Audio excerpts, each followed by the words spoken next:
Oh,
आयुष्याचा सगळ्यांच्या पाया माझे दंडवत आपुलाले चित्त शुद्ध करा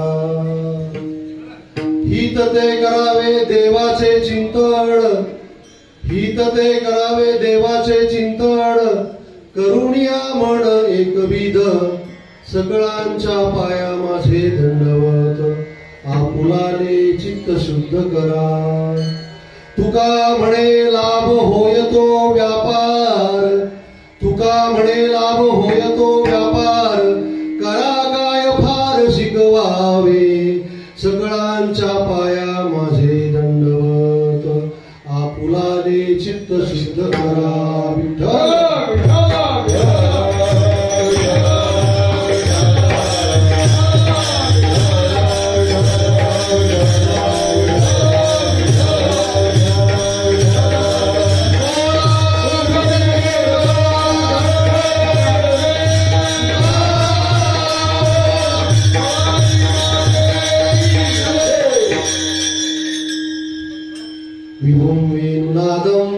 चरंतं दुरंतं स्वयं लीलयां गोपवेशं ददानं गवां वृन्दगानन्दनं चारुहासं परब्रह्मलिङ्गं भजे पाण्डुरङ्गं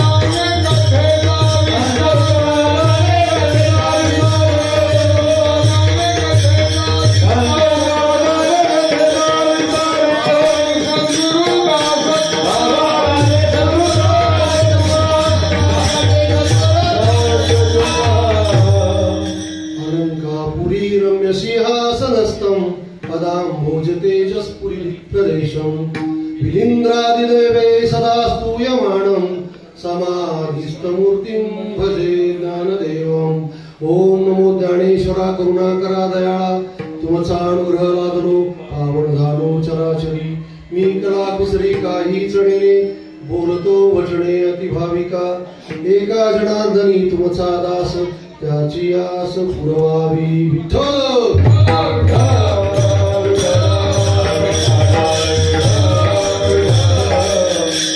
नमो सद्गुरु तुकया ज्ञानदीपा नमो सद्गुरु सच्चिदानंद रूपा नमो सद्गुरु भक्त कल्याण मूर्ती नमो सद्गुरु भास्करा पूर्ण कीर्ती जयांचे केलिया स्मरण होय सकळ विद्यांचे अधिकरण तेची वंदू श्री चरण श्री गुरूंचे ते नमस्कार आता जे गावी केला वास जे गावी केला वास ते नसावे उदास अनादि अंबिका भगवती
नका करू नाश आयुष्याचा सगळ्यांच्या पाया माझे दंडवत आपुलाने चित्त शुद्ध करा. प्रस्तुत कीर्तन रूपी सेवेकरता निवडलेला अभंग महान भगवत भक्त संत सम्राट विश्ववंद्य महाराष्ट्रभूषण जगद्गुरु संत तुकाराम महाराजांचा उपदेशपर प्रकरणातील 4 चरणाचा अभंग सेवेकरता निवडलेला आहे.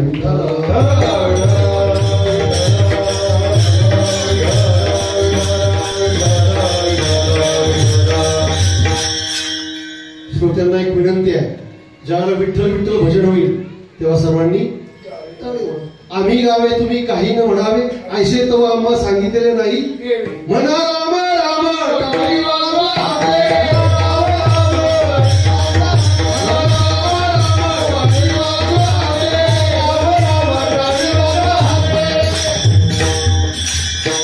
एवढं तरी करा. विठ्ठल विठ्ठल ज्यावेळेला होईल ना त्याला फक्त टाळ्या वाजवा, कारण आपल्याला सगळ्यांनाच पुण्य घेऊन जायचंय आपल्या सोयी.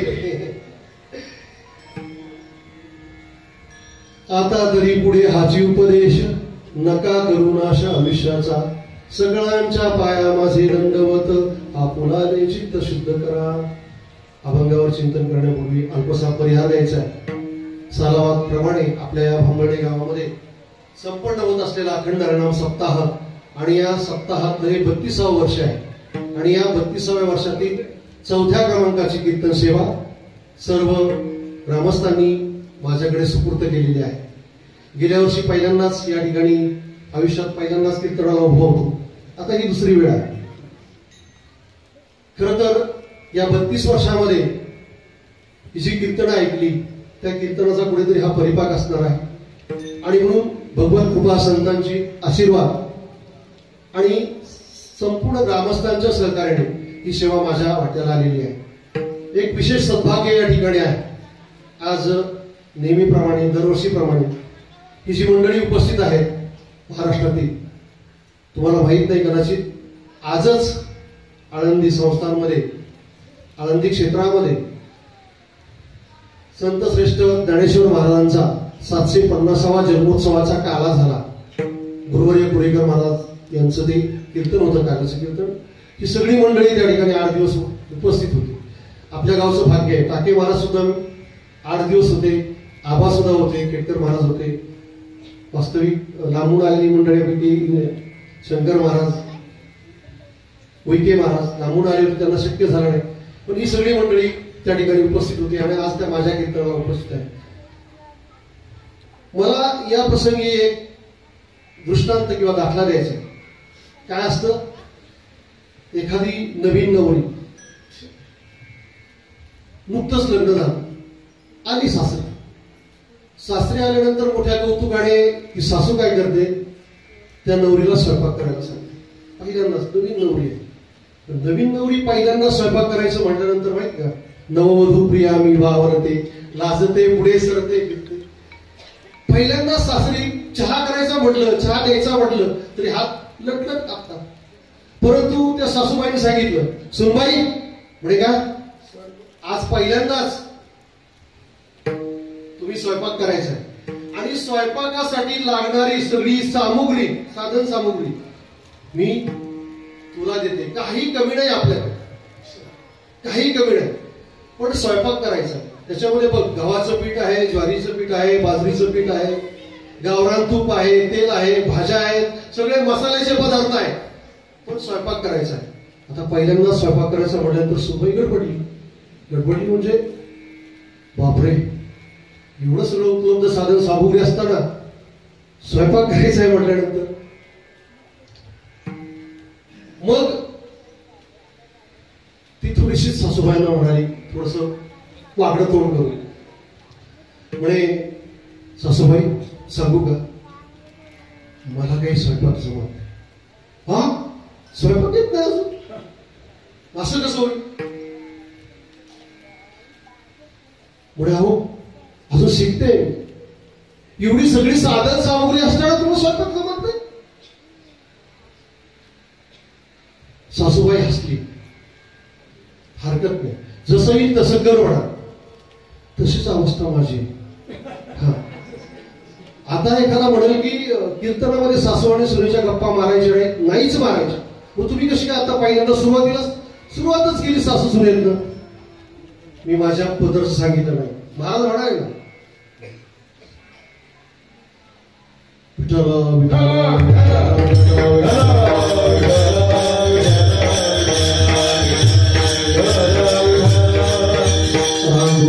नेत या पुढी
सासूबाई कोण आहेत बरं काय, सासू आहेत ना, म्हणजे हे सगळे बांबडे गावचे प्रेक्षक आहेत, श्रोते आहेत.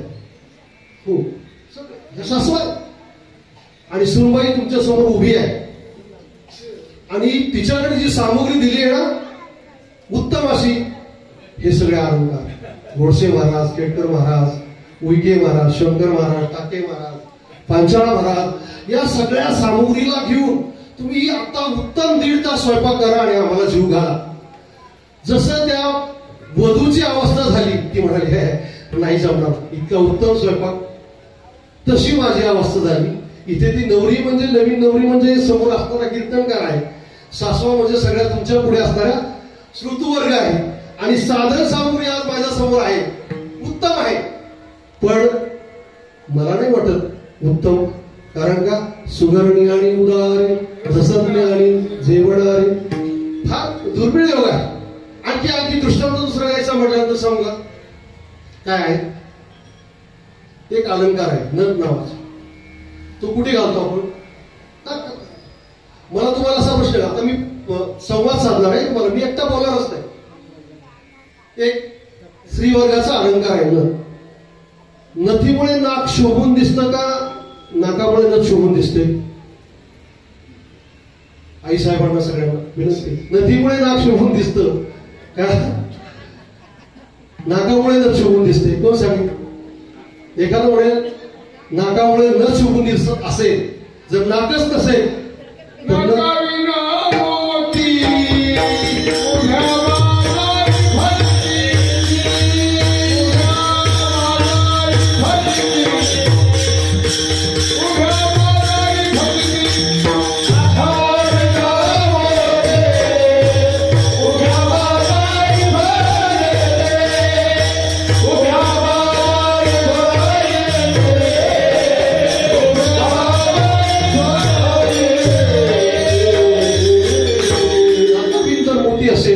नथ असेल एका म्हणजे ते व्यवस्थित वाटणार नाही. पण असं माझं असं म्हणणं आहे, ठीक आहे का, पण ते उत्तम अलंकाराची नथ असेल, आज ₹1,00,000 तोळा सोनं आहे, ₹1,00,000 भरपूर, म्हणजे त्याला रत्न जडजडीत, त्याला हिरे लावलेले, पाचू लावलेले, अशी सुंदर नथ आहे. पण नाकच जर व्यवस्थित नसेल,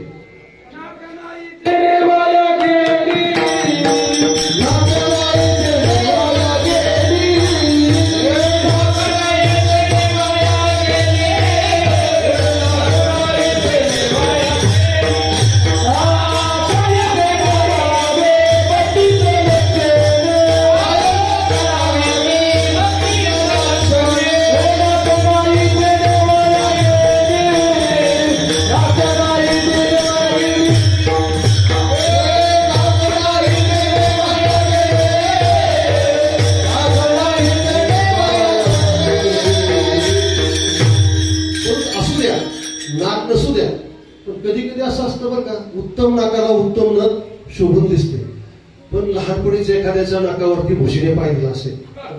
आता म्हशीने पाय दिल्यानंतर ते नाक काय अगदी असे टोकदार असणार आहे काय, ते असं चपट आहे, आणि त्याच्यात कुठेतरी कोपऱ्यात ती नथ अडकवल्यानंतर खर तर त्यांना तिचा अपमान आहे. रडे अलंकार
संघगडे एक आवीन एक अशोभ दाता.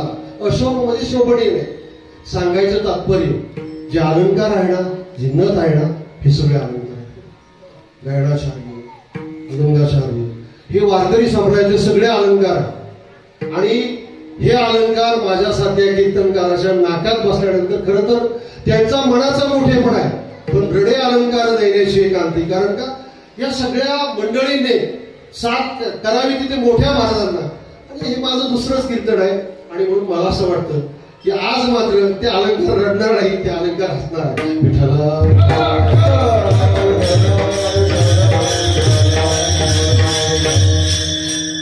प्रस्तावनेत वेळ जास्त घेत नाही. एक ही सगळी मंडळी आहे. आणि आज या ठिकाणी मागच्या वर्षी सांगितलं की यांनीच मला बोलायला शिकवलं. पोपट चांगला बोलतो म्हणून कौतुकही करतो. पण संतांच्या कृपा झाल्याशिवाय ह्या गोष्टी शक्य नाही. संतांची जर कृपा जर असेल तर काय अशक्य आहे. खरं तर माझ्या ठिकाणी माझ्यासारख्या पामराला इथे येऊन कीर्तन करणं एवढी सोपी गोष्ट नाही.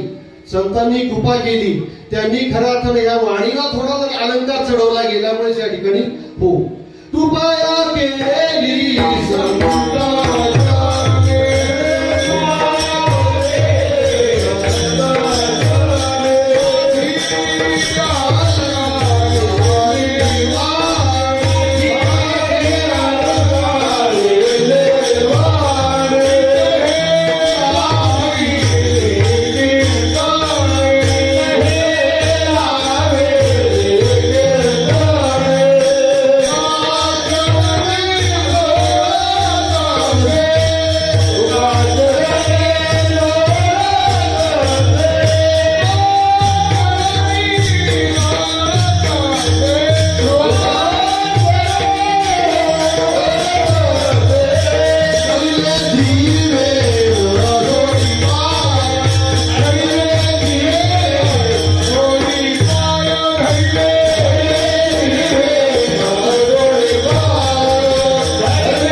मस्तक हे पाया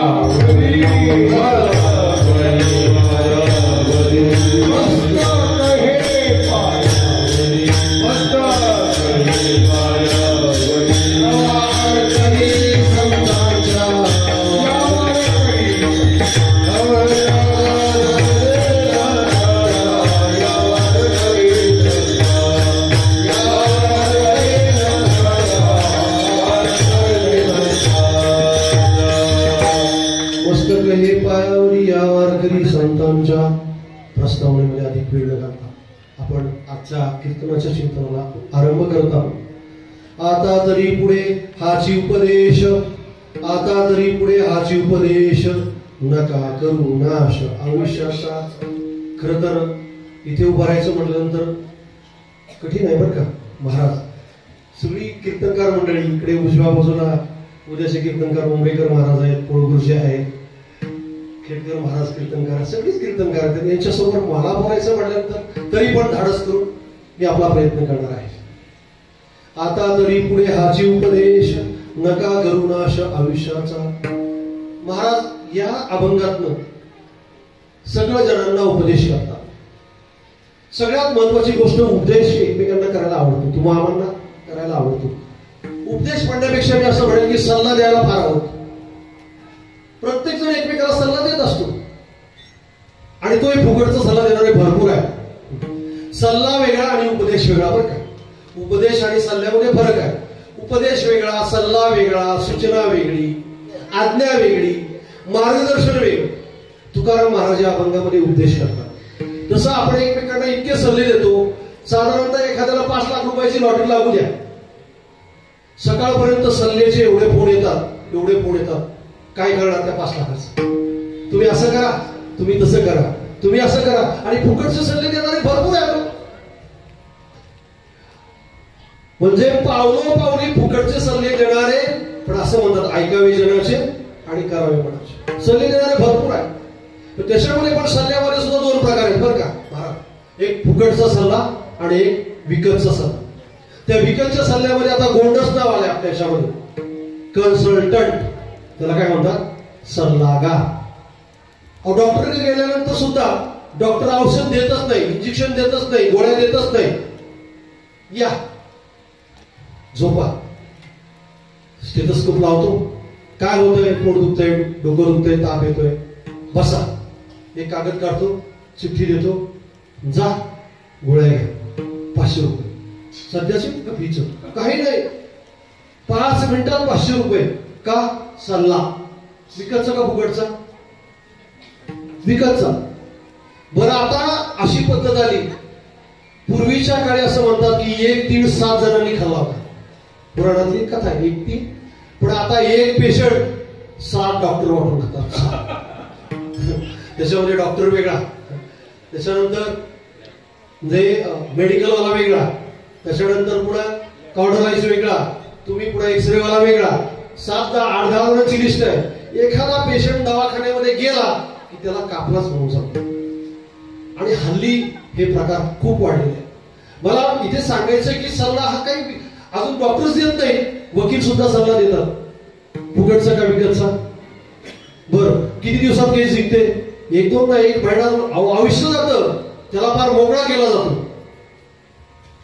आणि अजून एक, आता जे पैसे जास्त कमवतात ना त्याच्यासाठी टॅक्स कन्सल्टंट, कर सल्लागार. तुम्ही जर जास्त पैसे मिळवले की तुम्हाला ते कसे वाचवायचे ते सांगणारा सल्लागार. पण हा सल्ला वेगळा आणि उपदेश वेगळा, सूचना वेगळी, उपदेश वेगळा, आज्ञा वेगळी, उपदेश वेगळा, मार्गदर्शन वेगळं, उपदेश वेगळा. म्हणजे उपदेश म्हणजे नेमकं काय? की ज्यामुळे समोरच्या व्यक्तीच्या कल्याणाचा, आत्मकल्याणाचा, आत्महिताचा विचार ज्यामध्ये असतो त्याला म्हणतात उपदेश. विठ्ठल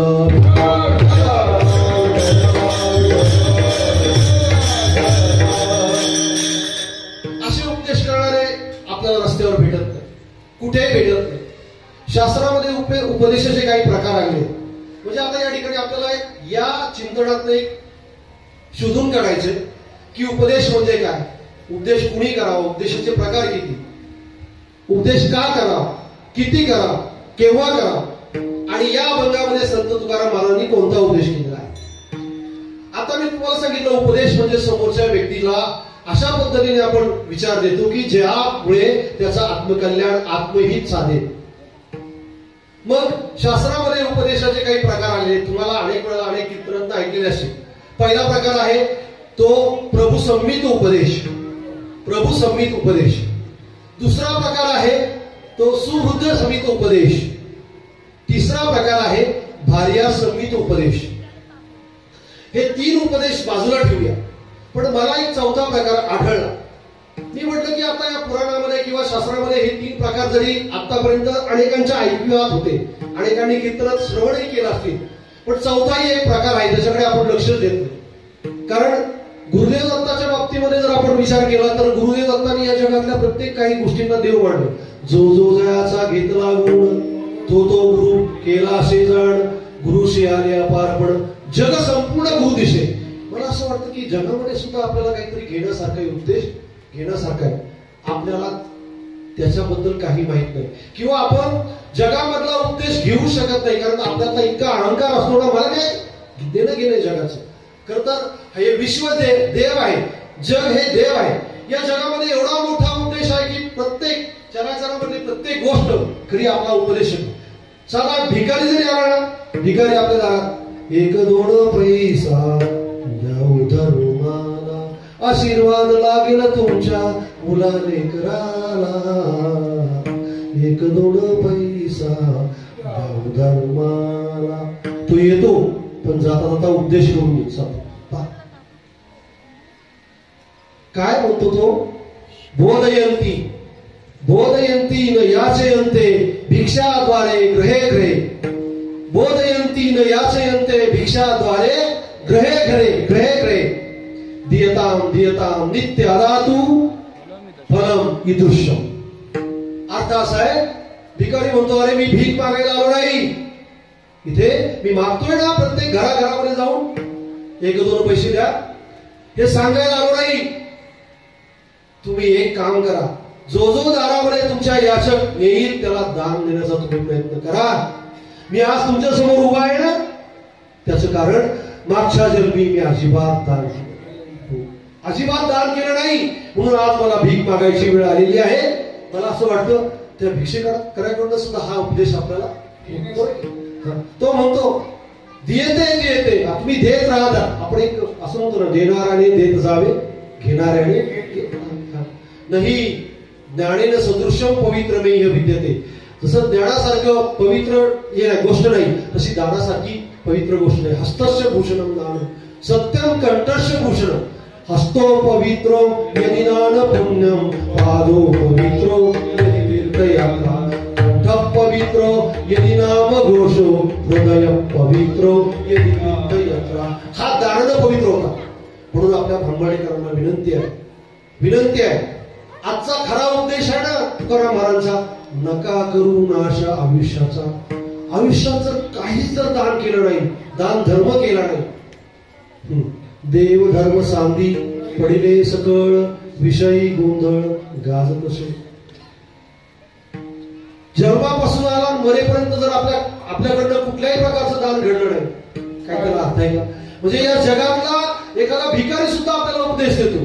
म्हणजे या जगातली प्रत्येक गोष्ट उपदेशक आहे. म्हणून तुकाराम महाराज म्हणतात ना, जगावगे देव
जगामध्ये प्रत्येक गोष्ट आपल्याला उपदेश करते, पण आपण ती जाणून घेत नाही.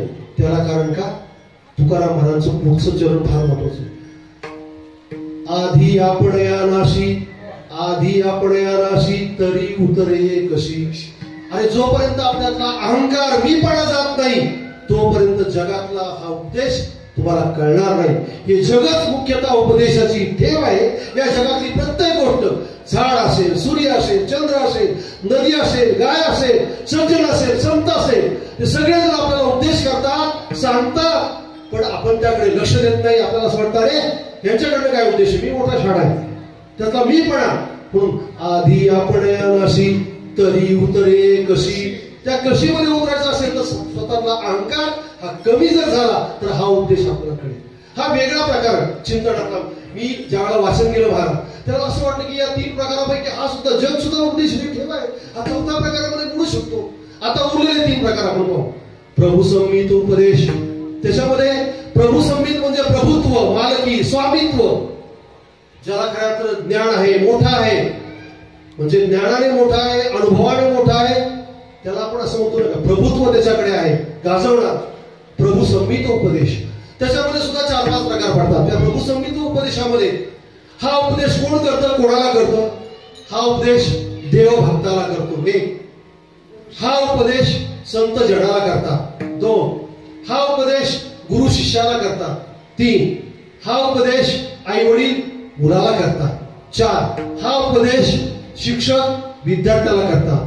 हा उपदेश मोठा लहानांना करतात. याच्यामध्ये प्रभुत्व ज्याच्याकडे आहे त्याला प्रभू संमित उपदेश असं म्हणतात. दुसरा प्रकार आहे तो सुहृद संमित उपदेश. सुहृद म्हणजे मित्र. मित्राने मित्राला केलेला उपदेश. आणि मित्र एकमेकांना उपदेश करतात, एकमेकाच्या प्रसंगी म्हणजे सुखदुःखामध्ये सहभागी होतात. आणि खरं तर एखादा मित्र असावा, जसा कृष्णाला सुदामा मित्र हो, तसं दुसऱ्या प्रकारामध्ये मित्राने मित्राला केलेला उपदेश त्याला सुहृद संमित उपदेश म्हणतात. तिसऱ्या प्रकारामध्ये भार्या संमित उपदेश किंवा कांता संमित उपदेश. आणि आपल्याला सगळ्यांना परिचयाचा असणारा आणि कधी कधी नको नकोसा आणि कधी कधी हवा हवासा वाटणारा म्हणजे कांता संमित उपदेश. बायको उपदेश करते नवऱ्याला, करते का? तुमचा काय अनुभव आहे? अहो वेळोवेळी उपदेश तर राहिला, पण तुम्हाला जर काही माझा पण अनुभव असा आहे बघा. मी असं म्हणत नाही म्हणजे महाराज त्यातनं सुटला नाही, तुम्हाला तर काही कळतच नाही. अरे पत्नी सुद्धा प्रसंगी, पण हा उपदेश मात्र पतीच्या कल्याणाचा असतो, निरपेक्ष असतो. असा उपदेश केलाय.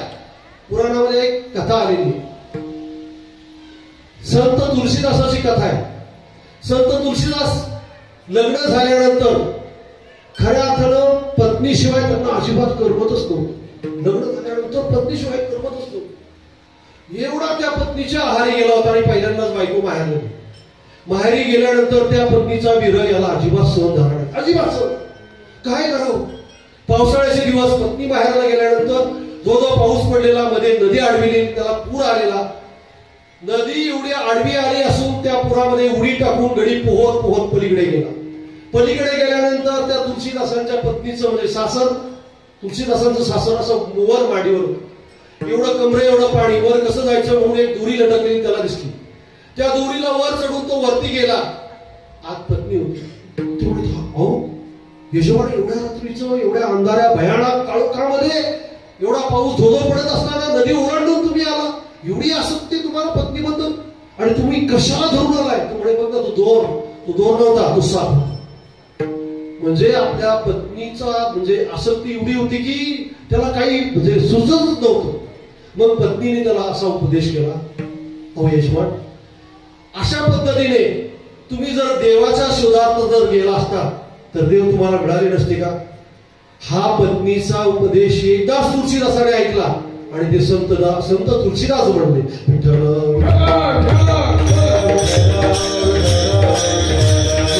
नुसतं तुलसीदास म्हणले नाही, तो तुलसी रामायणासारखा ग्रंथ निर्माण केला. म्हणजे पत्नी सुद्धा पतीला त्याच्या कल्याणाचा, पूर्ण कल्याणाचा, जीवन कल्याणाचा उपदेश करू शकते. आता या ठिकाणी पहिल्या प्रकारामध्ये, आजचा जो अभंग आहे तो पहिल्या प्रकारामध्ये देवाने भक्ताला केलेला उपदेश कुठे केला होता? कुरुक्षेत्रावरती. कृष्णाने कुणाला केला होता? अर्जुनाला. हो. गीता जेने उपदेशली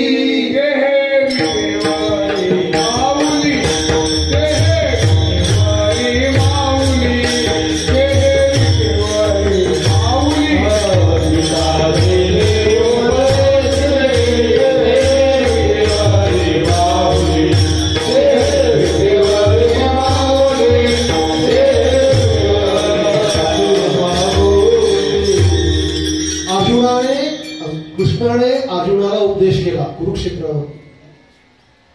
देवाने कृष्णाने उद्धवाला केला, अनेक भक्तांना केलेला. म्हणजे प्रभू संबित प्रभू म्हणजे प्रभू.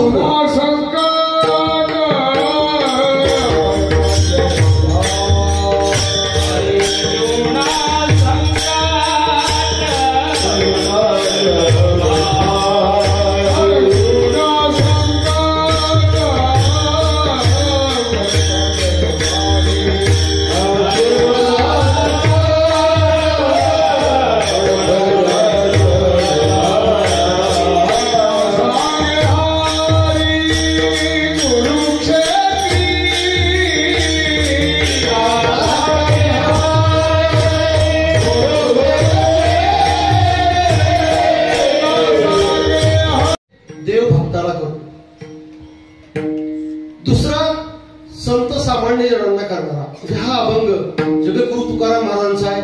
जगद्गुरु तुकाराम महाराजांनी सामान्य जणांना, कारण का सगळ्यांच्या पाया सगळं सामान्य उपदेश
उपदेश केलाय. पण कसा मेघवृष्टीने पाऊस जसा सगळ्या ठिकाणी सारखा पडतो, मेघ आगंदारी आणि शेत असं कुठं नाही, सगळ्याच ठिकाणी तो सारखा पडतो. पण त्याच्याही पुढे बरं का इथे संतांनी आपल्या सगळ्या जणांना उपदेश केलेला. कधी कधी तिसऱ्या प्रकारामध्ये गुरु शिष्याला उपदेश करतो. पण गुरु शिष्याला उपदेश करत असताना तिथे सुद्धा सगळ्यात महत्वाचं आहे बरं का की तुकाराम महाराजांना सुद्धा उपदेश केला, गुरुनेच केला. सत्य सत्याशी मन गेले ग्वाही, मानिले नाही बहुमता, मानिला स्वप्नी गुरुचा उपदेश, धरीला विश्वास धोरणामी. अरे सत्य असत्याशी मन केले ग्वाही, मानिले नाही बहुमता. तुकाराम महाराज म्हणले खरं काय आणि खोटं काय लोकांनी काही सांगू दे, बहुमताला मी मांडलंच नाही. माझ्या स्वप्नामध्ये सत्य गुरु आहे, कृपा म्हणजे केली परी नाही घडली सेवा. स्वप्नामध्ये गुरुपदेश झाला असेल तुकाराम महाराज हो, मानिला स्वप्नी गुरुचा उपदेश. बघा पण बघा गुरुने उपदेश शिष्याला करावा, पण खऱ्या अर्थानं कोणत्या गुरुचा उपदेश शिष्याला फलद्रूप होतो माहिती का? हो सगळ्यात महत्वाचं आहे त्याचा फळे उपदेश.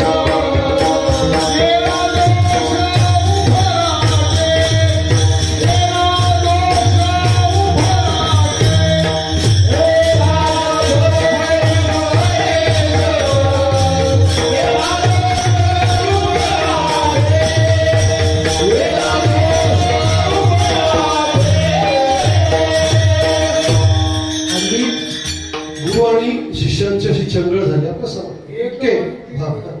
बरं दुसरं काय नाही, इथे सुद्धा कान फुक्याचा संप्रदाय जास्त वाढतो आणि कानात मंत्र द्यायचा आहे, फुकायचा आहे आणि उपदेश करायचा आहे.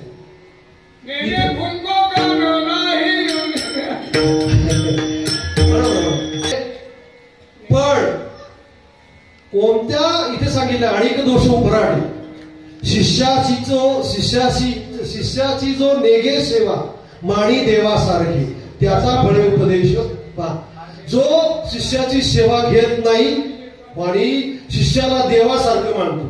आता जर आपण पाहिलं गुरु मध्ये असतो, पुढे 10-20 शिष्य, मागे 10-20 शिष्य.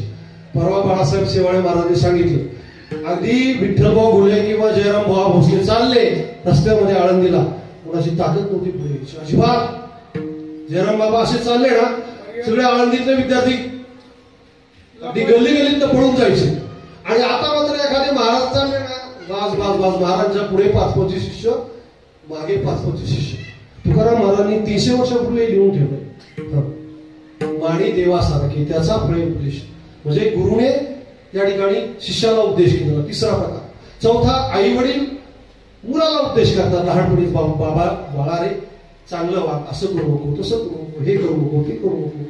आई वडील आपल्या मुलाला उपदेश करतात. शिक्षक विद्यार्थ्याला उपदेश करतात. एखादा मोठा माणूस छोटालाही करतो. आणि कधी कधी प्रभुत्व जर असेल तर छोटा मोठ्याला सुद्धा करतो. चांगदेवाला उपदेश केला कुणी? मुक्ताबाई. मुक्ता ही छोटी होती पण चांगदेव मोठा होता. या प्रकारामध्ये जो दुसरा प्रकार आहे, संतांनी सगळ्यांना केलेला उपदेश, तो या अभंगात आहे.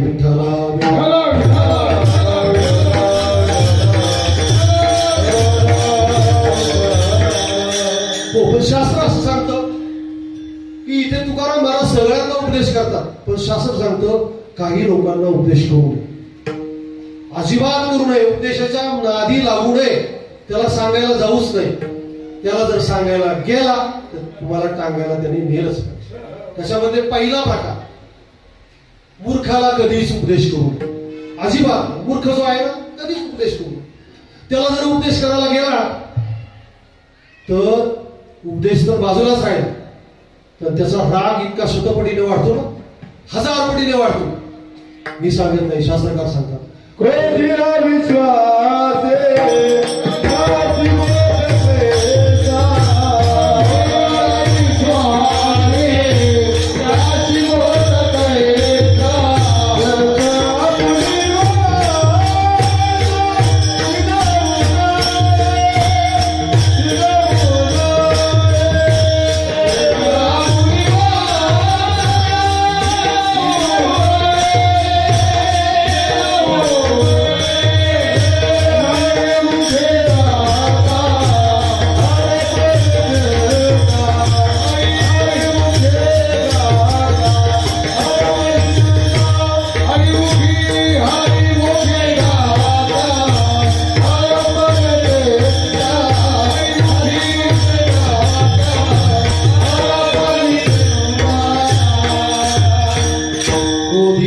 अविश्वासी त्याशी बोल कैसा, व्यर्था पुरी वाचा शिवणे. एकनाथ महाराज हरिपाठामध्ये आपल्या हे सांगतात. शास्त्रकार सांगतात, उपदेश होई मूर्खाणा प्रगोपायन शांतय, पयप्पाणा हा भजंगाणा केवळ विषवर्धन. तिथे शास्त्रकार असं सांगतात, सापाला दूध पाजलं, त्याचं रूपांतर कशात होतं? दुधात होतं का? विषात. पयणाम दूध, पयप्पाणा हा भुजंगाणा, भुजंग म्हणजे साप, पयप्पाणा हा भुजंगाणा केवळ विषवर्धन. उपदेश होई मूर्खाणा प्रकोपायन शांतये, शांत राहणार नाही, त्याचा राग वाढवतो. अवगुणाचा त्याग नाही, अवगुणाचा त्याग नाही, खवळे पाही उपदेशी. तुकाराम महाराज म्हणतात, अरे त्याच्या अवगुणाचा त्याग होतच नाही, तो उपदेशाने खवळतो. अवगुणाचा त्याग नाही, खवळे पायी उपदेश. म्हणून पहिलं कधीही मूर्खाला उपदेश. आपण पाहतो समाजामध्ये एखाद्याला उपदेश करायला गेला, हे मोठा शाळा आहे, मला सांगू, कळतंय मला, अधिक सांगायला गेलं तर त्याचा राग वाढत जातो. म्हणून कधीही मूर्खाला उपदेश करू नये. दुसऱ्या प्रकारामध्ये सांगतात की वेड्याला कधी उपदेश करू नये. वेड्याला उपदेश करू नये का? की निर्बुद्ध असतो, त्याला काही कळतच नाही. त्याला उपदेश केला काही समजत नाही. विडीला जसं माहेर सासत सारखंच, काही कळत नाही. तसं वेड्याच्या इस्पितळामध्ये जा, तुम्ही त्याला जर भेटायला आला, एखादा खाऊ घेऊन आला, सफरचंद वगैरे घ्यायला गेला, तोच तुम्हाला ते सफरचंद फेकून मारेल. काय कळत नाही, त्याला सांगायला गेला नाही. त्या वेड्याला अजिबात उपदेश कळत नाही. काय वेड्याला उपदेश केला म्हणजे रेड्याची संगत करताना जेवढे कष्ट होतात, तुकाराम महाराज म्हणतात की तेवढा वेड्याला उपदेश केल्यानंतर त्रास होतो. तुका म्हणे काय वेड्या उपदेश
सभे कष्ट का सयाणे देखे आंधळे माणिक. अरे आंधळा माणूस कुठे माणिक पाहू शकत नाही.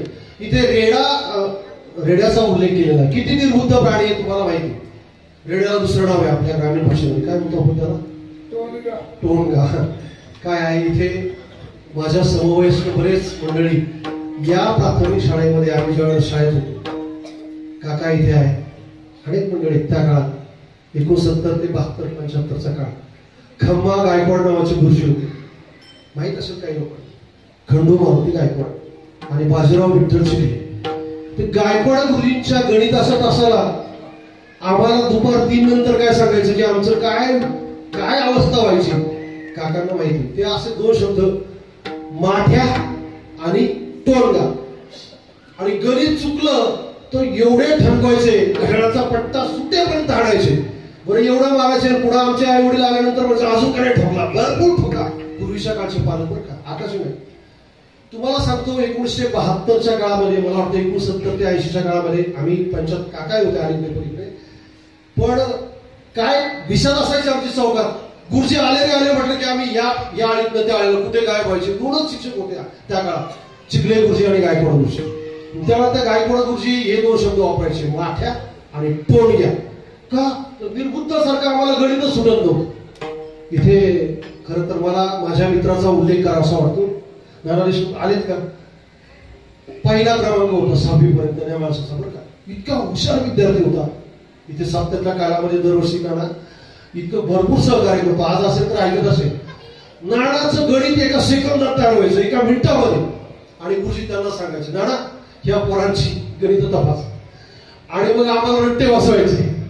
अन्नाच्या दुकानात पुढे चिक्की पुढे गोळ्या. नाना हे घेणे सांगू नको आम्हाला गुरुजींचं नाव. पण ही खरी परिस्थिती होती. कारण आम्हाला ते कळतच नव्हतं. निर्बुद्ध असतात बर. ती रेडा म्हणजे त्याला काही कळत असतो म्हणून कुठल्याही सर्कसीत रेडा नाही. त्या रेड्याला उद्देश करायचा किंवा रेड्यासारखं कष्ट. रेड्याला सांभाळायचं जेवढं कष्ट होतं तेवढं वेड्याला सांभाळायचं कष्ट. पण असे काही वेडे, असे काही विद्यार्थी वेडे शाळेमध्ये असतात बरं का. शाळेमध्ये असतात. आम्हाला अनेक वर्ष अनुभव आलेला आहे. निर्बुद्ध म्हणजे निर्बुद्ध, त्याला काही कळतही नाही. असे काही वेडे विद्यार्थी असतात. असंच एका शाळेमध्ये एक वेडा विद्यार्थी होता. खेडेगावातली शाळा, एक शिक्षकी शाळा. आणि खेडेगावातल्या एक शिक्षकी शाळेवरती एका गुरुजींची बदली झाली. ते गुरुजी माझ्यासारखे अत्यंत धार्मिक वृत्तीचे होते. आता परिपाठ व्हायचा म्हटल्यानंतर तो परिपाठ आम्हाला माहिती. या शाळेमध्ये आमच्या त्या काळच्या प्रार्थना असायच्या, आजही आठवतात. सकळ जगिया तुझ थोर तुझी काय सकळ जगिया तुझी थोरसे देवर अशी काहीतरी परीक्षा ती हे होती. ज्या नामे सगळं पृथ्वी तरली ते नाम हस्ते वाचे वसू ज्या हस्ते गिरी गोवर्धन उचला. म्हणजे त्या काळातल्या प्रार्थना. तसा परिपाठाला त्या विद्यार्थ्यांना विचारलं तुम्ही प्रार्थना म्हणता का. म्हणजे हो. पुढे काय कधी पाठ केलेली असेल ती प्रार्थना म्हणायला लागते. गुरुजींना आवडली. पण गुरुजी धार्मिक वृत्तीचे होते. गुरुजी म्हणाले विद्यार्थी मित्र तुम्हाला बसायला नाही येतं का बसायला. म्हणजे नाही आम्हाला शिकवलं. गुरुजी नवीन असल्यामुळे त्या विद्यार्थ्यांना बसायला शिकवायला सुरुवात केली. विद्यार्थी मित्र आज आपण पसायदान शिकणार आहे. आणि प्रार्थना झाल्यानंतर शेवटी पसायदान सगळ्यांनी हे म्हणायचं. आता विश्वात्मके देवे येणे वागेने तोषावे तोषवणी मज द्यावे पसायदान हे जे खणांची व्यंकटी सांडो तया सत्कर्मती वाढो भूता परस्परे पडो मैत्र जीवांचे. एका स्वरात एका तालामध्ये सगळे विद्यार्थी छानपैकी. आणि ग्रंथोपजीवी विशेषी लोकीये दृष्टादृष्ट विजय होवावेजी येथमणे विश्वेश्वराव हा होईल दान पसाव येणे वरे ज्ञान देवो सुखिया झाला येणे वरे ज्ञान देवो सुखिया झाला येणे वरे ज्ञान देवो सुखिया झाला. माझ्यापेक्षा त्या गुरुजींचा गोड गळा होता. धार्मिक वृत्तीचे गुरुजी होते. दररोज त्या विद्यार्थ्यांना छान पसायदान शिकवत. आणि अशा परिपाठाच्या काळामध्ये ते विद्यार्थी प्रार्थना म्हटल्यानंतर आता जशी शांतता आहे ना त्या शांततेमध्ये छान म्हणजे पिन ड्रॉप सायलेन्स आवाजामध्ये ते पसायदान चालू. दररोज गुरुजी पुढे म्हणायचे आणि ते विद्यार्थी मागे म्हणायचे. 1 महिन्यात त्या विद्यार्थ्यांचं पसायदान पाठ झालं.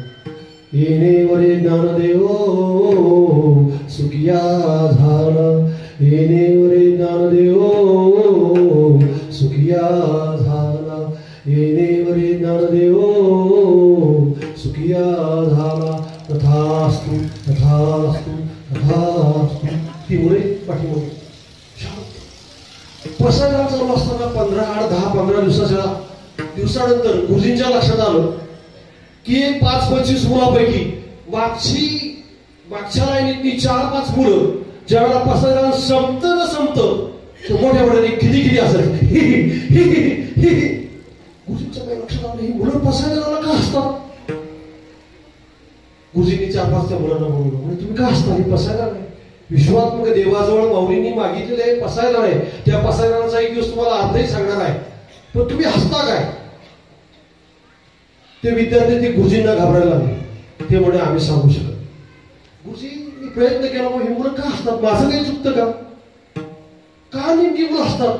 मला हसतात, माझ्या बोलायला हसतात, माझ्या गाड्याला हसतात, का माझे काही शब्द चुकतात त्याला हसतात. हरकत नाही म्हणाले, आपण शोध लावू. दररोज गुरुजी ते पसायला चालू ठेवलं गुरुजींनी. आणि मग गुरुजींचे त्या काळामध्ये सीसीटीव्ही कॅमेरे होते, म्हणजे त्या काळात डोळे. आता सीसी कॅमेऱ्याच्या साह्याने गुरुजी म्हणजे आपल्या डोळ्याच्या आणि कानाच्या साह्याने नेमकं काय प्रकार आहे पाठीमागे जाऊन आपण पाहूया ही मुलं का असतात. पसायला सुरू केलं. आता विश्वात्मके देवे येणे वागिन दोषावे दोषोनी वदावे पसायला नाही. येणेवरे ज्ञानदेव सुखिया झाला, येणेवरे ज्ञानदेव सुखिया झाला, येणेवरे ज्ञानदेव सुखिया झाला. तथास्तु तथास्तु तथास्तु. गुरुजी पाठीमागच्या बाजूला कळायला गेले, मागच्या राहिली. आणि त्यातलं एक येडं पोरग येणेवरे ज्ञानदेव सुखिया झाला, येणेवरे ज्ञानदेव सुखिया झाला. तथास्तु म्हणायच्या ऐवजी तसाच तू तसाच तू तसाच तू आणि तसाच तू म्हणलं की ती पोरं असायची. गुरुजींच्या सुख लक्षात आलं की पोरं का असतात. दररोज पसायला गुरुजी म्हणायचे, मुलं पाठीमागून म्हणायचे येणेवरे ज्ञानदेव सुखिया झाला, येणेवरे ज्ञानदेव सुखिया झाला. आणि त्यातलं ते येड थोडं निर्बुद्ध पोरग म्हणाय तसाच तू तसाच तू तसाच तू. आणि मग काही 2-4 टवाळकी पोरं म्हणायची तसाच तू तसा. पोरांना काय हुर्रे म्हटलं की हसत्या. आणि दररोज हा प्रकार चालल्यानंतर गुरुजींनी मग त्या निर्बुद्ध मुलाला म्हटलं अरे असं नाही, तथास्तु म्हणजे तू म्हणशील नाही का, तथ त्याप्रमाणे हे पसायला ज्या मागणी केली ना त्या ही प्रार्थना ही मागणी आहे. आणि म्हणून देवाकडे विश्वात्मक देवाजवळ आपण मागणी मागितलेली आहे. त्या पद्धतीने आपल्याला हे कल्याण आपल्यापर्यंत यावं. तथ असतु म्हणून त्याला स्वतंत्र घेऊ. गुरुजींनी सांगितलं आहे तथ आणि अस्तु हे 2 शब्द म्हणून तथास्तु हा शब्द होतोय. तू तथास्तु म्हण, तथास्तु म्हण. सुरुवात केली पुढं. आता विश्वात्मके देवी येणे वागिन दोषावे. 6 महिने झाले पसायलांचा. किती 6 महिन्यानंतर गुरुजींना बदलीची ऑर्डर आहे. आता तुमची भांबळण्यावरून गायकवाडवाडीला बदली झाली. गुरुजी शंभू कपाळ आवरा आणि गायकवाडवाडीला जावा. गुरुजींनी त्या मुलांना बोलवून सगळ्यांना म्हणाले विद्यार्थी मित्र गेले 6 महिने या ठिकाणी तुमच्या गावामध्ये होतो. छानपैकी मी तुम्हाला शिकवलं, पसायला शिकवलं, तुम्ही छानपैकी मुलं पसायला. आता एक शेवटचं पसायला. खरं तर तुमची पसायलाची भेटच निरोप समारंभाच्या रूपाने मला द्या. आणि गुरुजींची बदली होणार म्हणून सगळ्या मुलांची चेहऱ्याची बारीक झाली. अरे आपले चांगले गुरुजी, धार्मिक वृत्तीचे गुरुजी आता बदलून जाणार, पण एक भेट मला द्या पसायलाच्या रूपाने. चला शेवटचं पसायला आपण सगळेजण म्हणून सुरुवात केली. आता विश्वात्मके देवे येणे वागिन दोषावे दोषोनी वदावे पसायदाणे. जे खाळांची व्यंकटी साडू त्या सत्कर्मी येणेवरे ज्ञानदेव सुखिया झाला, येणेवरे ज्ञानदेव सुखिया झाला, येणेवरे ज्ञानदेव सुखिया झाला. तथास्तु तथास्तु तथास्तु. ते होतच त्याला मात्र एवढ्या गुरुजींनी पहिल्या लाईनला पुढे घेतलं होतं. ते शेवटच्या दिवशी तसंच म्हणतो तसाच तू तसाच तू तसाच तू. गुरुजींनी त्याच्या पुढे नमस्कार केला, लोटांगण घातलं. म्हणजे 6 महिने मी तुला पसायदान शिकवलं गेलं. 6 महिने पसायदान तू शिकला गेला. 6 महिने तुला पसायदान शिकवून तुझ्यामध्ये बदल झाला नाही. तसाच तू आणि माझ्याकडून मी तुला बदलू शकत नाही. तसाच मी, तसाच तू आणि तसाच मी, आपण दोघे सारखे. आता तुकारामांचं प्रमाण सांगू का? मापानी गोनी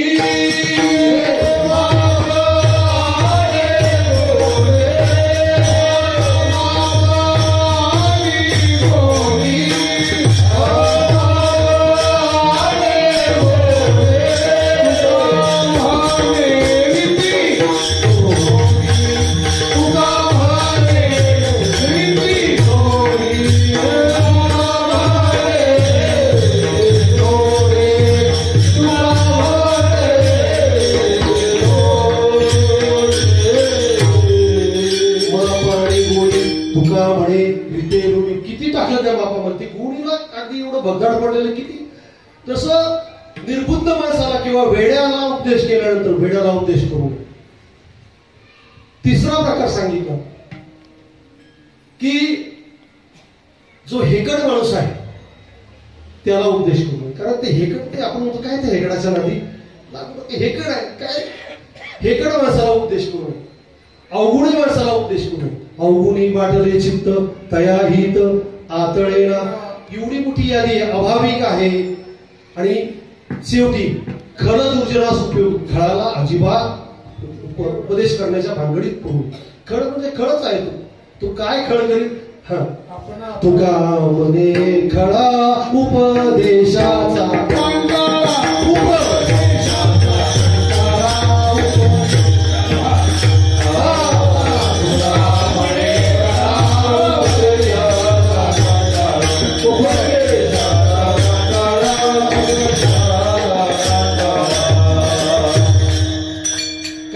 कोणाकोणाला उपदेश करू नये. मूर्ख माणसाला उपदेश करू नये. क्रोधी अविश्वासी माणसाला उपदेश करू नये. वेड्याला उपदेश करू नये. हेकड माणसाला उपदेश करू नये. अवगुणी माणसाला उपदेश करू नये. खळाला उपदेश करू नये. पण का हो महाराज, एवढं शास्त्र सांगतंय आणि तुम्ही उपदेश पण एवढा आपण आम्हाला सांगताय सगळं देणार. हे कसं? शास्त्र काय सांगतंय या लोकांना? ही लोक याच्यामध्ये येतात का? तुकाराम महाराज म्हणाले खऱ्या अर्थानं संत जे उपदेश करतात ना, हो ते खरं तर आमचा जो संतांचा उपदेश असतो ना तो सगळ्यांना असतो. उपदेश असे बहुधा कारणे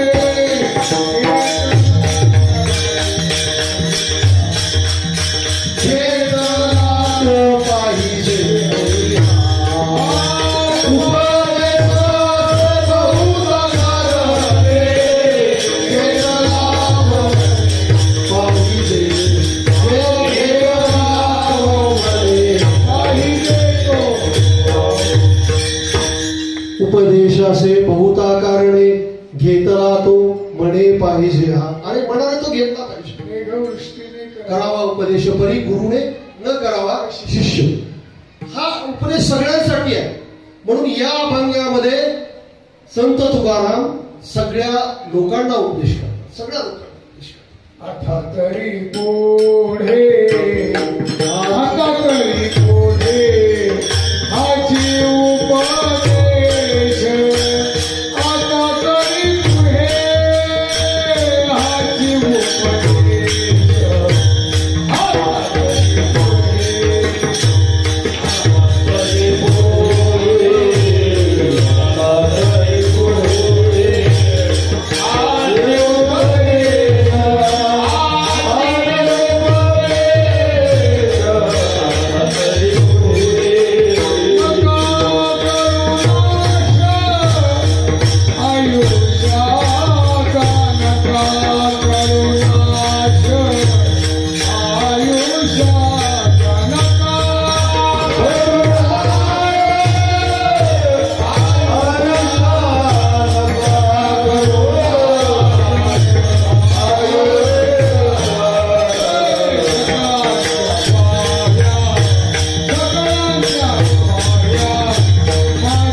आता तरी पुढे हाची उपदेश.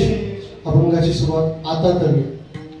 आता तरी वर्तमान काळ क्रियाविशेषण. आता तरी म्हणजे इथून पुढे. कारण मला त्याचे दोन अर्थ भावले. आता या पदाने मला असं वाटतं की आता हे पद तुम्हाला खऱ्या अर्थानं मनुष्य जन्म प्राप्त झाला आहे म्हणून आता एक. आणि आता तरी पुढे म्हणजे आतापर्यंत जे आपलं आयुष्य गेलंय मागचं, पण इथून पुढे तरी. बरं मला सांगा, तुमच्यापैकी कोणाला असं वाटतं की तुम्हाला 100 वर्षाचं आयुष्य 100% आता म्हणजे आपल्याला प्रत्येकाचं आयुष्य 100 वर्ष आहे. तुमच्यापैकी कोणाला अशी खात्री आहे की मी सेंचुरी करणार आहे?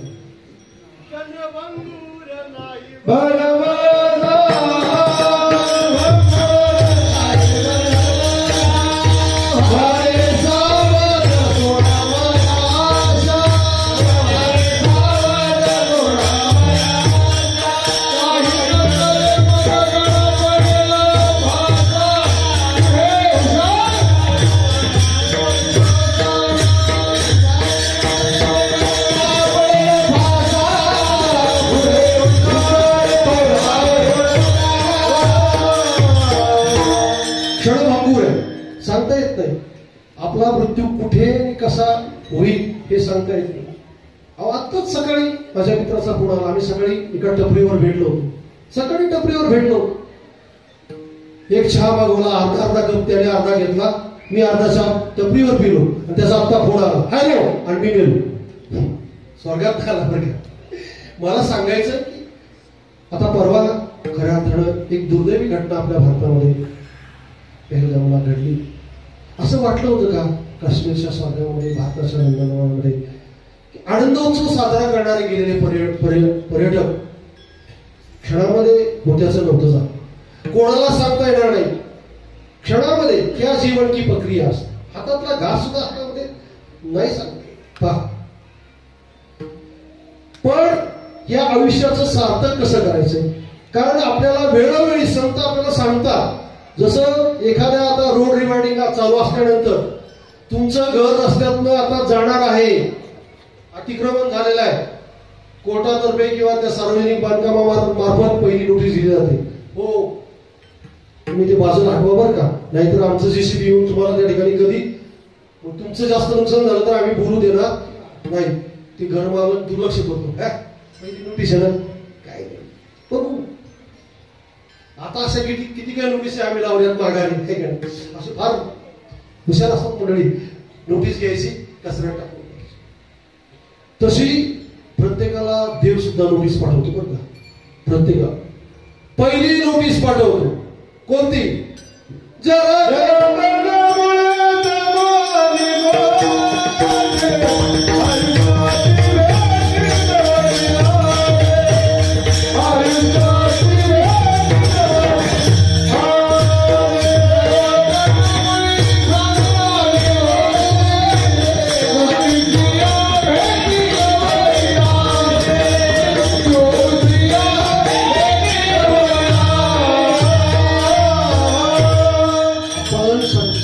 त्या गोष्टीकडे दुर्लक्ष करतो.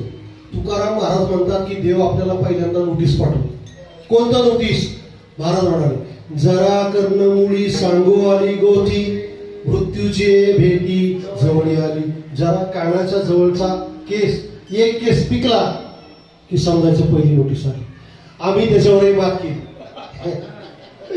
आता हेअर ड्राय लावून तुम्ही किती नोटिसा पाठवा, कोण म्हटलं आमची केस पिकली, कोण म्हटलं आमचे दात पडले, आता आम्ही डेंटल इम्प्लांट करतो, नवीन दात बसवतो. कोण म्हणतं आम्हाला ऐकायला येत नाही, आम्ही मशीन लावतो. त्याच्या पुढे विज्ञानाने जरी हे केलं असलं तरी एक दिवस अशी वेळ येते, बस तिथे तुला कोणीही सोडवायला येत नाही. हो, म्हणजे अगदी कुटुंबातला एकही बस सदस्य येतच नाही. तिथे तुला एकट्यालाच मी तव जळत असे स्मशान, अगदी दूरी राहील. अंतकाळीचा मी नामदेवरायांचा खूप मोठा अभंग आहे. स्मशान हा अभंग जर ऐकलाय ना स्मशान वैराग्य प्राप्त होतं. अरे या जीवनाचं काहीच नाही हो, काही खरं नाही, काही खरं नाही. मला या ठिकाणी आणखी एक गंमत वाटली बरं का महाराज. बारकाईने या अभंगाचा विचार केल्यानंतर प्रत्येक चरणामध्ये कर हा धातू आहे, कर धातू. पण त्याच्यामध्ये पहिल्या चरणामध्ये उपदेश केला तो निषेध मुखाने केलेला आहे आणि उरलेल्या 3 चरणामध्ये विधी मुखाने उपदेश केलेला आहे. आता कर हा धातू बघा, सुरुवातीचा आता तरी पुढे हाची उपदेश नका करू, कर हा धातू, नका करू नाश आयुष्याचा. दुसऱ्या चरणामध्ये सकलांच्या पाया माझे दंडवत आपुलाले चित्त शुद्ध करा. पहिल्या चरणामध्ये करू धातू आला, दुसऱ्या चरणामध्ये करा धातू आला, तिसऱ्या चरणामध्ये हित ते करावे देवाचे चिंतन करून या 2 धातू आले. हित ते करावे आणि करून या. हित ते करावे देवाचे चिंतन करून या म्हण एकविध. आणि शेवटच्या चरणामध्ये तुका म्हणे हो लाभ होईल तो व्यापार करा काय फार शिकवावे. प्रत्येक चरणामध्ये कर हा धातू, म्हणजे हा कर काहीतरी तू कर. पण पहिल्या चरणामध्ये विशेषत्वाने निधी मुखाने सांगितलंय हे करू नको, काय आयुष्याचा नाश करू नका. बऱ्याच वेळेला आपले आई वडील सुद्धा निषेध मुखाने काही त्या ठिकाणी उपदेश करतात. तू इकडे जाऊ नको, मोबाईल खेळू नको, इकडे जाऊ नको, वाईट मुलांच्या संगतीला जाऊ नको, हे करू नको, ते करू नको. निषेध मुखाने केलेला उपदेश. आणि तू हे कर, तू हे कर, हे चांगलं कर, ज्ञानेश्वरी वाच, हरिपाठ म्हण, विधी मुखाने केलेला उपदेश. या ठिकाणी पहिल्या चरणामध्ये निषेध मुखाने केलेला उपदेश आहे, तू हे करू नये. आणि म्हणून मला असं वाटतं की आपल्या जवळ किती आयुष्य शिल्लक आहे. मुळातच आपलं आयुष्य किती वर्ष आहे? शतक गणिले. अल्प आयुष्य मानव देह शत गणिले येते. अर्धरात्र खाय पुढे बालत्व पिडा रोग क्षय काय भजनाशी उरले ते पाहेगा. काय भजनाला काय होतं? सकाळी उठल्यानंतर संध्याकाळपर्यंत आपला प्रपंच काय करतो? 3 गोष्टीमध्ये आपलं आमचं आयुष्य सगळ्या संपूर्ण वाया घालवले. एक लोकेशना, वित्तेशना आणि दारेशना. लोकेशना म्हणजे काल महाराजांनी संपूर्ण लोकेशना सांगितली. स्तुती, प्रत्येकाला स्तुती प्रिय, माझी स्तुती प्रत्येकाला करावी. त्या लोकेशनाच्या बाबतीमध्ये प्रत्येक जण एक दांभिकपणा आणि स्तुतीबद्दल खऱ्या अर्थाने काल महाराजांनी एवढं सुंदर वर्णन केलं की प्रत्येकाला स्तुती हवीशी वाटते. त्याच्यामुळेच आपलं आयुष्य चालू आहे. काय एवढी आपण स्तुती करून घेतो, कोणाच्या बरोबर जातो, आपल्याला आपला सत्कार व्हावा, आपल्याला मोठेपण मिळावा, आपला फोटो दिसावा. आयुष्यभर तेवढंच, दुसरं काही मिळवलंच नाही. हातात आपल्या पुण्य काहीच नाही. आपला जन्म कशासाठी झालाय हे कळतच नाही. आणि म्हणून सगळ्यात महत्वाची गोष्ट म्हणजे लोकेशन. त्याला स्तुती एवढी आवडते, एवढी आवडते, एवढी आवडते, इतका प्रिय असतो की एक छोटीशी कथा आली. एका नगरामध्ये एक शिल्पकार, एक मूर्तिकार राहतो. आणि तो मूर्तिकार असा सुंदर मानवाच्या मूर्ती तयार करायचा, हुबेहूब आकृत्या तयार करायच्या, तंतोतंत. त्या मूर्तीला असं बोट लावलं की असं वाटायचं की जिवंत माणसाची ती आकृती आहे. एक दिवस ज्योतिषी त्याच्याकडे आला आणि म्हणाला, तुम्हाला 10 वर्षानंतर या तारखेला तुला गंडांतर आहे, 7.5 गंडांतर आहे आणि तुला मृत्यू निश्चितच आहे. म्हणा खरं? पंचांगशास्त्र असं आहे, पण तंतोतंत जर आपली जन्मतिथी, जन्मवेळ, जन्म नक्षत्र तंतोतंत जर आपल्याला जर माहीत जर असेल, त्या अनुषंगाने आपल्याला भविष्य वर्तवता येतं. नवे ते खरं ठरतं. कारण संपूर्ण गावाला माहिती आहे माझे पिताजी आयुष्यभर पंचांग त्यांनी पाहिलं. खरं तर इतकं सगोल त्यावेळेला आम्हाला काय कळायचं नाही. पंचांग पाहतात लोक यायची, आमची सगळी ती ओसरी भरून जायची. वाणी बाबा म्हणायचे, नावरस पाहायला, थीत पाहायला, एखादा मुहूर्त पाहायला, एखादी हरवलेली वस्तू सुद्धा पाहायला. असं ऐकतो बरं का मी, अनेक जणांकडून ऐकलेलं आहे. गावातल्या काही माणसांना माझ्या वडिलांनी तंतोतंत मृत्यू सांगितला हो. आणि ते काही अशी कुटुंब होती, त्या लग्नामध्ये 7.5 किंवा 8व्या गुरुमध्ये लग्न केल्यानंतर असं सांगितलं होतं की मुला आई वडिलांचे अक्षता त्या मुलावर पडत नाही, पडणार नाही. किती प्रयत्न केला, मध्येच गाड्या ते ट्रक होते त्यावेळेला बंद पडले.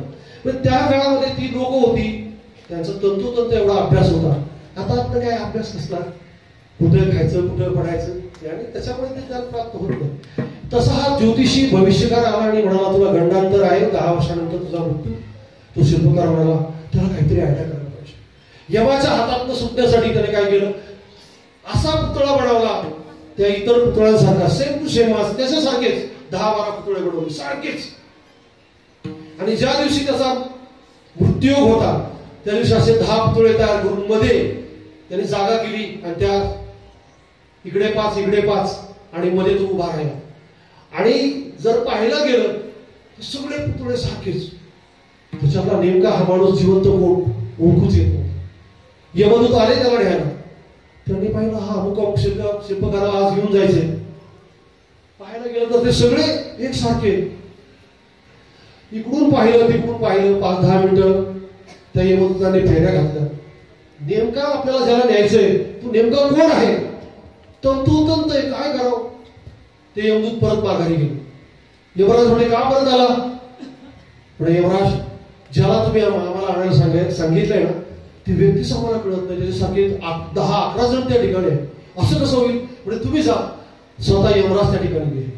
यमराजांनी पाहिलं तंतोतंत प्रत्येक मूर्तीसाठी आपल्याला ज्याला न्यायचंय कसं ओळखायचं. मग त्याने स्तुती चालू केली. वा वा, काय ब्रह्मदेवाची किमया आहे, काय ब्रह्मदेवाची कारागिरी आहे. या हाताने किती सुंदर सुबक या ठिकाणी या मूर्ती हे पुतळे घडवलेले आहे. खरं त्या ब्रह्मदेवाला शतशः प्रणाम करायला हवाय, साष्टांग दंडवत करायला, त्या ब्रह्मदेवाचं कौतुक करायला लागेल. तर याचा युगो जागा झाला, अहंकार झाला. हो म्हणे त्या ब्रह्मदेवाने नाही, त्या मूर्ती मीच बनवलेल्या आहेत. म्हणजे राम राम म्हणजे का तुम्हालाच द्यायचं होतं. म्हणजे स्तुती किती, म्हणजे आपण असं म्हणतो अंतरीचे धावे स्वभावे बाहेरी धरिताही परी आवरेण. स्तुती रुचिकर. हा, आणि मग आम्ही काय केलंय, स्तवून येणारा केला आयुष्याचा मात्र. या आयुष्याचं एवढं मातेर केलंय, त्याला आपण मात्र म्हणतो ना. अरे काय मात्र केलं, याची स्तुती करतेच.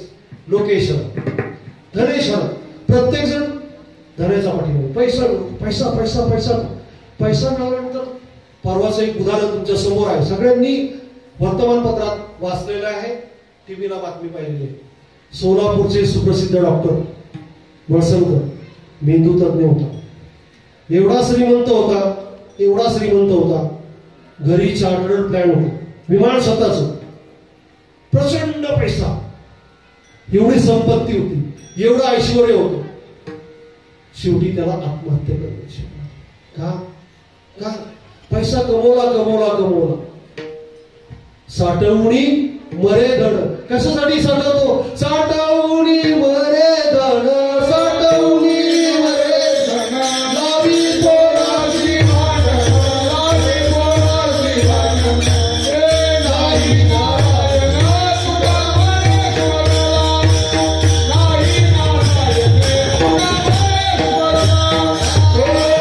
नारायण तुका मरेश्वरा, हे नाही नारायण तुका मरेश्वरा, नाही नारायण.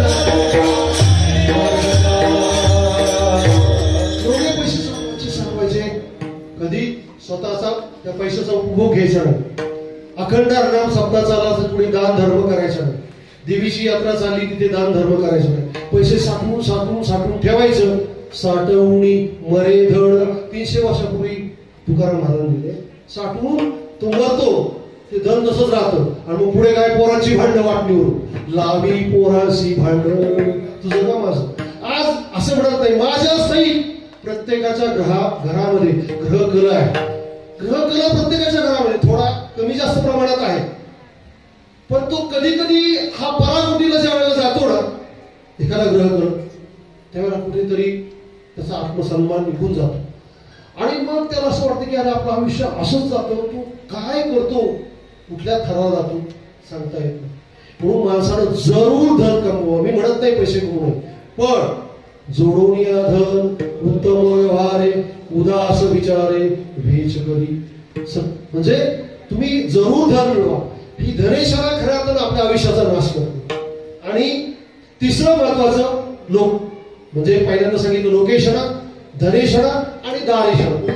स्त्री पुत्राधिक तर सगळे दारेशनामध्ये मोडतात. म्हणजे या 3 ईश्वराच्या नादी लागून तो आपल्या आयुष्याचा नाश करतो. आणि म्हणून आयुष्याचा जर नाश व्हायचा नसेल तर सगळ्यांच्या पाया पडून महाराज सांगतात की प्रत्येकानं आपलं चित्त शुद्ध करा. सफराच्या पाया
आयुष्याचा नाश होणार हवा वाटत नसेल तर तुकाराम महाराज सगळ्यांच्या पायावरती मार.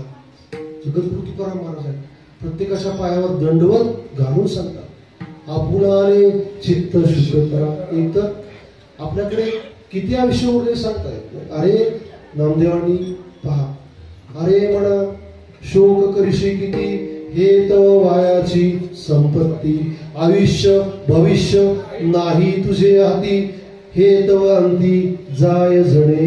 यादी दिली 1 अर्बुद 60 कोटी देखा, 30 लक्ष 10 सहस्र लेखा, 709 समापा तया हिरण्यकशपा काय झाले, 14 चौकड्या लंकानाथा, 99 सहस्रा राया दशरथा, तेही गेले मृत्यूपंथा उरले. अरे हिरण्यकश्यप किती वर्ष आयुष्य होतं यादी दिलेली आहे. आपलं किती 100 मधलं किती बस. आणि म्हणून जर आयुष्याचा नाश व्हायचा नसेल तर प्रत्येकानं आपलं चित्त शुद्ध करायला पाहिजे. मग हे चित्त शुद्ध करण्यासाठी आपल्या मॉलमध्ये बाजारामध्ये कुठला साबण आहे का? नाही निर्मळ जीवन काय करील साबण, तैसे चित्त शुद्ध नाही तेथे बोध करील काय. अरे जर चित्त शुद्धच नसेल तर बोध काय करणार आहे? मग हे चित्त शुद्ध करण्यासाठी तसं पाहायला गेलं तर चित्ताची शुद्धी कशाने होते अनेक साधनं सांगितलेली आहे. त्या ठिकाणी पतंजली योगसूत्रामध्ये योग चित्तवृत्ती निरोध हा, पण यम नियम आसन प्राणायाम प्रत्याहार ध्यान धारणा समाधी ही अष्टांग योगाची फार अवघड आहे. आणि म्हणून चित्तशुद्धीसाठी आवश्यक असणारं साधं सोपं आणि सरळ साधन कोणतं आहे? महाराज अभंगाच्या 3ऱ्या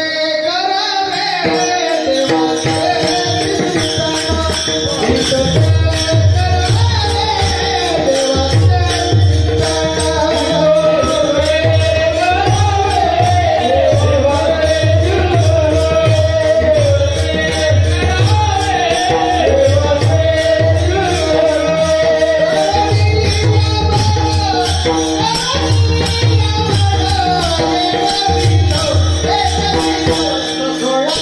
you.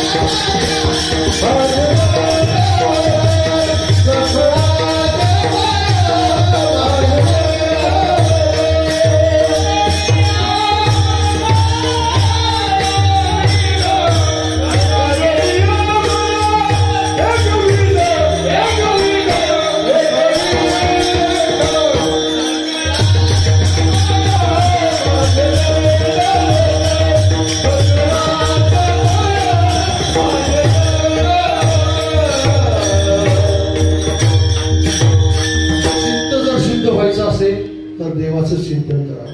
चित्त शुद्ध व्हायचं असेल तर बऱ्याच वेळेला असं वाटतं की आपण तीर्थामध्ये स्नान केलं, त्रिवेणीमध्ये स्नान केलं. नाही, त्रिवेणी संगमी नानादित्यवमी चित्त नाही नामी तरी ते व्यर्थ. त्याच्याही पुढे खरं सांगू का, तीर्थाला जाऊन आपण काय करतो, अनेक जण गेले प्रयागाला, मस्त भरपूर बुड्या मारल्या का वरचं फक्त कातळं स्वच्छ केली. जाऊन या तीर्थाला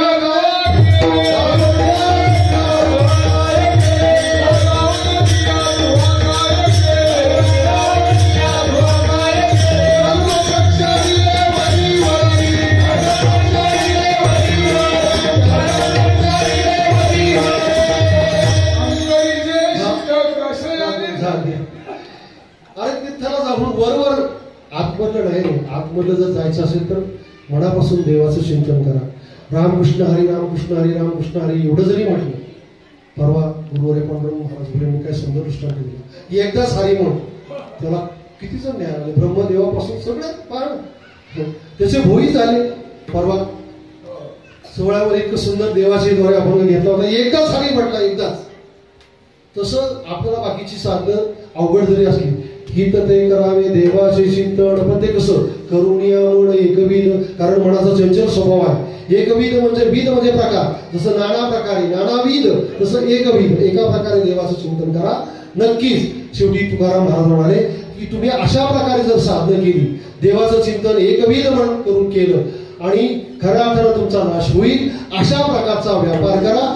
तुम्ही सगळेजण शहाणे आहे, फार काय शिकवावे शेवटचं.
लाभ होईल तो व्यापार. तुका म्हणे हा व्यापार विठोबाचे नाम सार घ्यावे, हा व्यापार आहे बस. त्यांची सरली केरधार झाला सफळ व्यापार. अशा प्रकारचा व्यापार आपण सफळ करूया. पण काय, विठोबाचे तुका म्हणे लाभ होईल तो व्यापार. कोणता लाभ म्हणजे कोणता व्यापार, विठोबाचे सार नाम घ्यावे. म्हणून असं विठोबाचं नाम आपण सगळ्यांनी घेणार आहोत. सगळे जर हात वर करा, विठोबा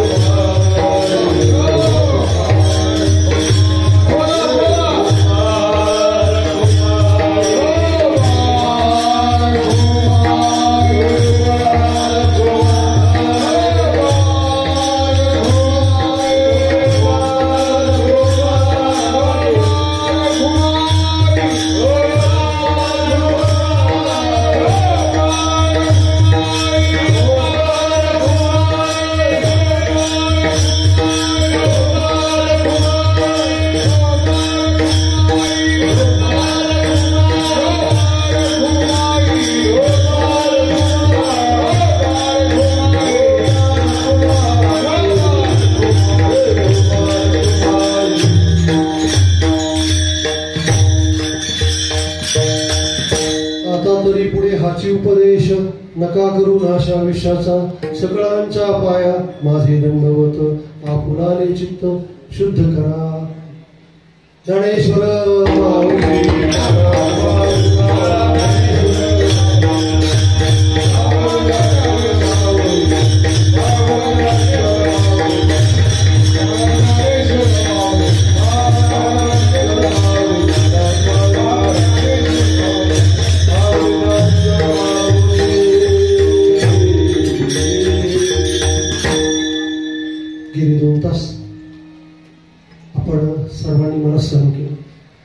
काही नव्या नवरीला स्वयंपाक जमला की नाही, काही जर कमी पडलं असेल, मीठ जास्त झालं असेल, पुढच्या वेळेला नक्कीच ते कमी केलं, फोडणी राहिली असेल, नवीन नवरी असल्यानंतर चुका नक्कीच होणार आहे. पण सुरुवातीला सांगितलं, सगळ्या सासवा समोर बसलेल्या आहे, सगळी महाराज मंडळी आहे, यांच्यासमोर एक खूप मोठं दडपण आहे. पण एक असं वाटतं की आणि ती पाठीवर पडलेली थाप एक कुठेतरी चांगली प्रेरणा देते. आणि म्हणून मला असं वाटतं की 2 तास ही केवळ मी बडबड केलेली आहे. खरं सांगू का, हा उपदेश नव्हताच. तुकाराम महाराजांनी जरी सांगितलं असतं तरी 9 वाजेपर्यंत मी उपदेश केला नाही, मी फक्त बडबड केली. पायाच्या प्रसादे काही बोललो विनोदे नोहे हा तुमचे बडबडिलो शेष, इथपर्यंत मला यायचं. हा उपदेश नाही, तुमचं जे उच्चिष्ट आहे 31 वर्ष जेवढं ऐकलंय, कुठेही संस्थेमध्ये शिकलो नाही, पण कानानं श्रवण केल्यानंतर या सगळ्या महात्म्यांची कीर्तन ऐकली आणि इथे बोलण्याचा प्रयत्न केला. काही चुकीचं असेल ते माझ्या वाणीचे दोष आहे, जे काही आहे ते तुमचंच आहे, ते तुमच्या समोर मांडलेलं आहे. आजच्या या कीर्तनाच्या निमित्ताने परमादरणीय गोडसे महाराज, खेडकर महाराज, पांचाळ महाराज, उईके महाराज, इंगोले महाराज, हार्दे महाराज, माऊली महाराज, निगडे महाराज, भास्कर महाराज, ते बाबा, ही सगळी मंडळी या ठिकाणी समोर बसलेले उमरेकर महाराज, पोळ गुरुजी, सगळी ग्रामस्थ मंडळी आणि गेले 30 वर्ष माझ्याबरोबर माझ्या शाळेत अध्यापन करणारे, माझ्याबरोबर माझ्या परिपाठाला, प्रार्थनेला पेटी तबल्यावर साथ देणारे आणि पुणे परिसरात, भेकराई परिसरामध्ये कुठेही कीर्तन असल्यानंतर माझ्याबरोबर सातत्याने येणारे परमादरणीय भेकडे सर या ठिकाणी हार्मोनियम ते उत्कृष्ट वाजवतात. मी म्हटलं आपल्याकडची ती तार आबांनी बंद केली, हार्मोनियम आपल्याकडे चालत नाही, लावणी, मृदंग, श्रुती, टाळ, घोष ते या ठिकाणी उपस्थित आहे.